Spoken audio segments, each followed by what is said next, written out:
What's up, everyone? Dan here, and today I'm going to be talking about how to repair holes in drywall, kind of like the one I've got right here. Let's get to it.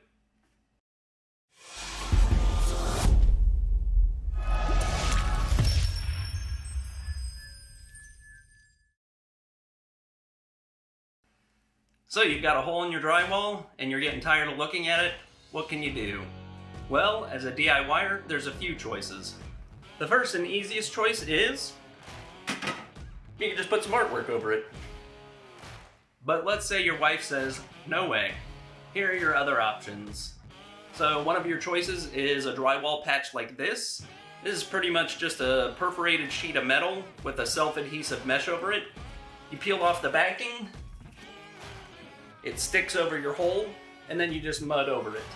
Now, these are pretty simple to use. They do have one downside though. The metal is fairly flexible, and drywall mud, once it dries, is not flexible, and so over time these can develop cracks.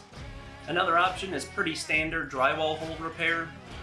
Cut your hole to a square or rectangular shape, cut out a piece of drywall to fit inside that hole, but before you actually put it in, get a couple of scrap pieces of wood and attach them inside the hole by screwing around the perimeter. Now you can put your drywall patch inside and secure it to the wood, then tape and mud it. The last option is a trick that I'm going to show you here in this video. All it requires is a piece of drywall and some joint compound. Alright, let me show you how this trick works. First things first, if your hole isn't already a square or rectangular shape, go ahead and do so now. Next, take a tape measure and get an approximate measurement of your hole. This doesn't have to be exact. So, my hole's about 4 inches tall and a little over 2 inches wide. Okay, now we're gonna take our measurements and cut out a new piece of drywall that's about 2 inches taller and 2 inches wider than the measurements we just took. To cut the drywall, simply score the white side with a sharp utility knife, then snap the board, and finally cut the paper on the other side. With the brown paper side facing up, mark the dimensions of the hole in the wall in the center of the patch. Score and snap the board like before, but do not cut the white paper this time.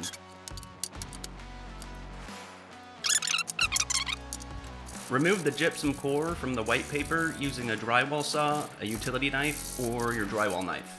The goal is to create a patch which fits snugly into the hole in the wall, but has an inch or two of paper overhanging on the front.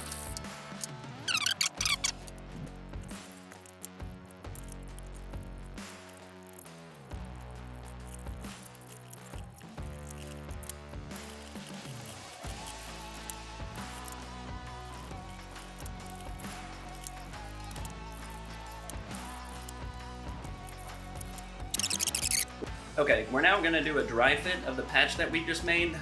Do not force it into the hole because we need to remove it. If it's too tight of a fit and you force it in when you go to remove the patch, you'll actually tear the paper off of the patch.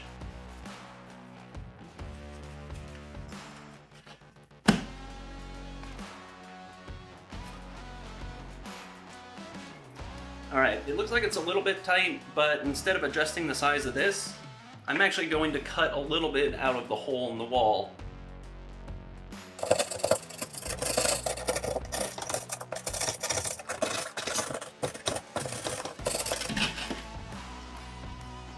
Okay, let's try that again.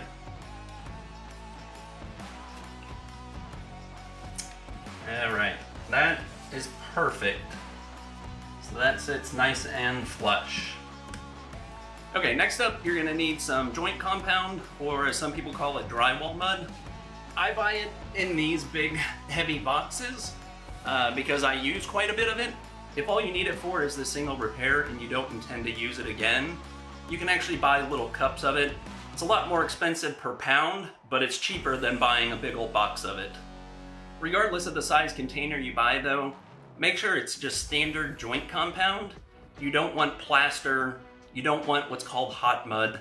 Those you actually mix with water, and through a chemical reaction, they permanently harden. Joint compound, or drywall mud on the other hand, is just that, it's mud. If you end up making a big mess with it, don't worry, it wipes off easily with a wet rag. Now, as far as tools for the actual repair, pretty much the only thing you need is a drywall knife. You'll also see me using a mud pan. If you don't intend to do a whole lot of drywall repair though, you can get by just using a bucket or even a Tupperware container. Okay, we're gonna put a little bit of this mud into the pan or bucket.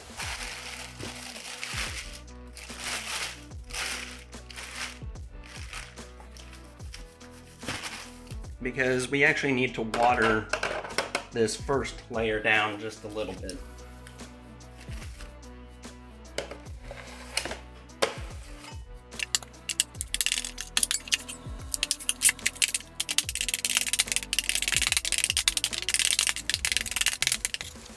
So just like that. You still want it to stick to your knife fairly well. You just want it glistening a little bit more than it is when it first comes out of the box. Okay, now it's time to apply some mud. So the first thing you want to do is just smear some kind of on the inside of the hole like this.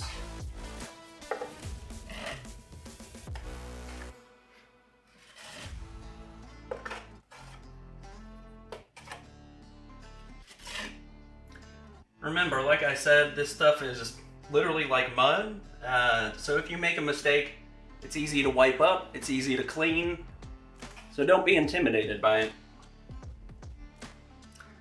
Now we're going to smear some, say a couple of inches away from the hole. This doesn't need to be super thick.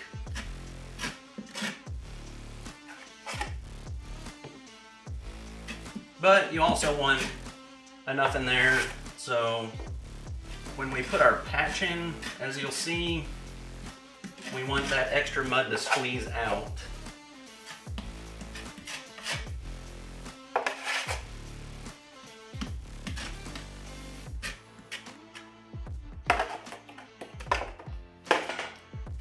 Something like that.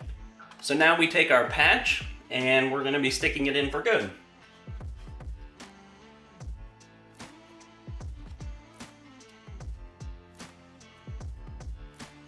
There we go. So you can see around the edges there, we want that mud to be squeezing out like that.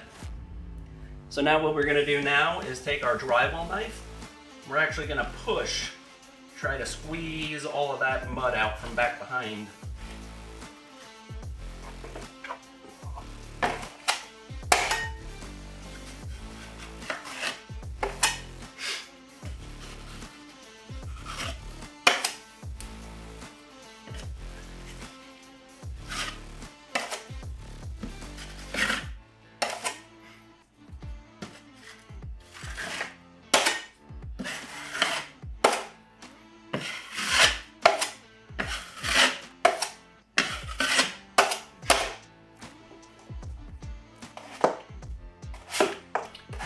And then we're actually going to apply a layer of mud right on top of this patch as well.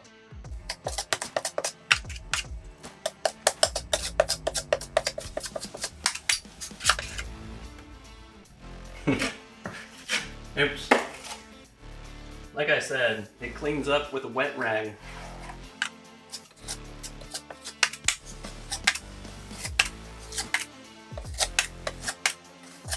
For this first layer, you don't need to worry about getting these edges completely hidden. This first layer is really to bond the patch onto the wall.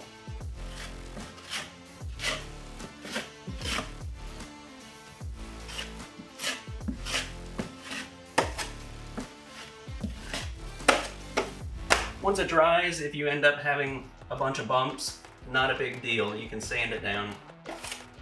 Okay, I think that's good for the first layer. So I'm going to let this dry for a few hours, and we'll be back to show you how to blend this patch into the rest of the wall.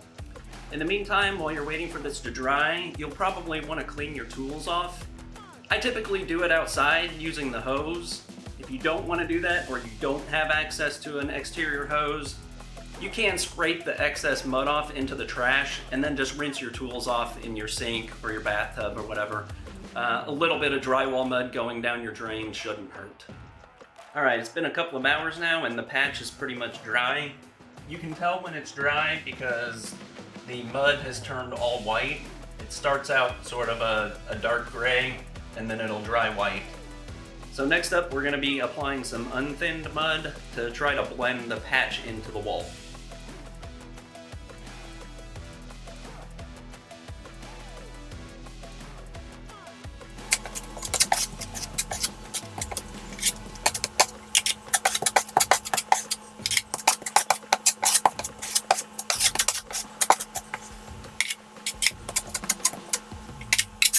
Alright, so the trick is get a nice thick layer over everything, and what you're going to want to do is take your drywall knife and place one side of it just over the edge of the patch like this, and then apply more pressure on this side. So you can see the edge of the patch right here, the line. So I'm going to apply the edge of my knife just barely over that. I'm going to apply more pressure on this side, and then we're going to pull down, and what that will do is give us a nice bevel, real long bevel, to help ease the transition from the higher spot where we did our patch to the wall. And if you ease that transition enough, your eye can't even see it anymore. It'll just blend right in.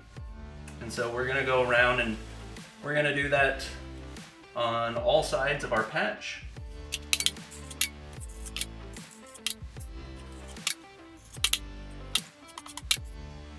Don't worry about marks from your knife too much.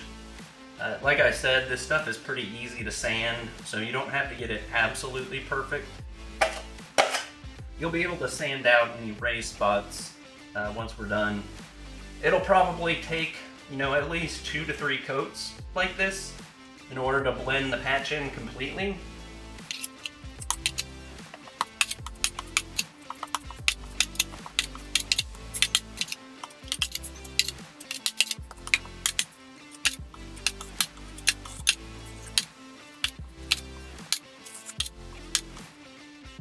Alright, that's good for the second layer. So we're going to let this dry for several more hours again. This one's going to take longer probably to dry than the first one because we used unthinned mud and we put a much thicker layer on too. So this could be 5 or 6 hours before this dries completely. Alright, the wall's been drying for several hours now. Before we put on a second coat, I'm going to knock down the high points real quick with the sanding block.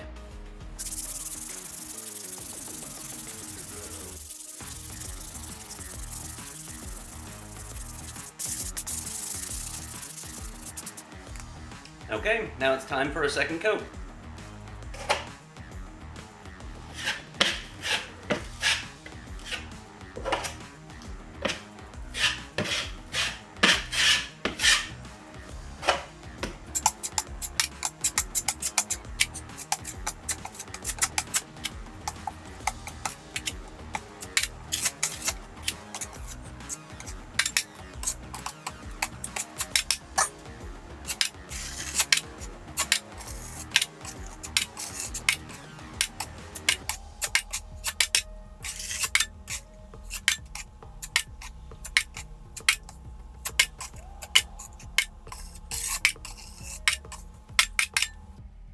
Okay, that looks pretty good for the second coat. So again, we'll let this dry for several more hours. Then we'll sand it down and we'll see how it looks. It might require a third coat, it might not.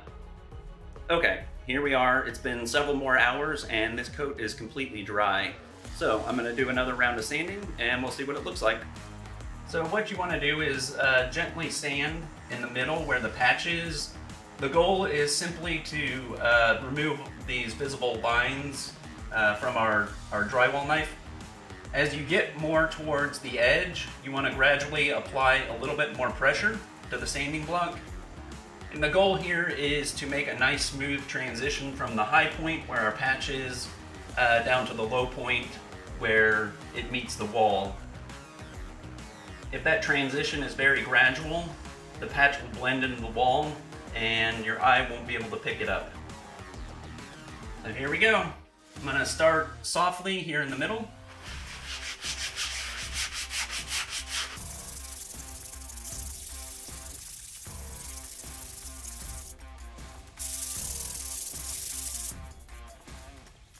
Okay, that looks pretty good in the middle. So now I'm going to work my way out to all the edges, and like I said, I'm going to gradually apply a little bit more pressure as I work towards the edges.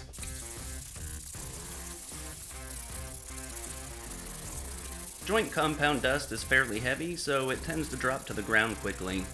If your patch is below chest level, you can probably get away without a dust mask. That said, if you're sanding a large area or your patch is at eye level or above, make sure you wear a mask. Inhaling large amounts of dust can cause lung irritation.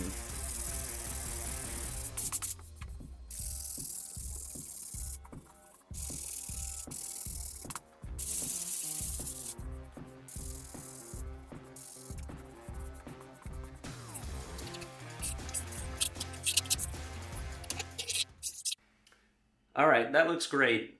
It might be kind of hard to tell because my walls were originally off-white, and this patch here, of course, is bright white, so it's a pretty stark difference. But if my walls were bright white and untextured, this probably would have blended in so well you wouldn't even be able to see it right now. So if you have untextured walls, at this point you can go ahead and paint it. If you have textured walls though, of course you'll need to apply texture. I will be doing another video that shows you how to do that using tools you probably already have around your house. As soon as it's ready, I'll put a link right up here. I hope you found this video useful. If you did, please show your support by clicking that like button down below, and maybe even consider subscribing to our channel. Thank you so much for watching, and we'll catch you on another episode very soon. Bye-bye.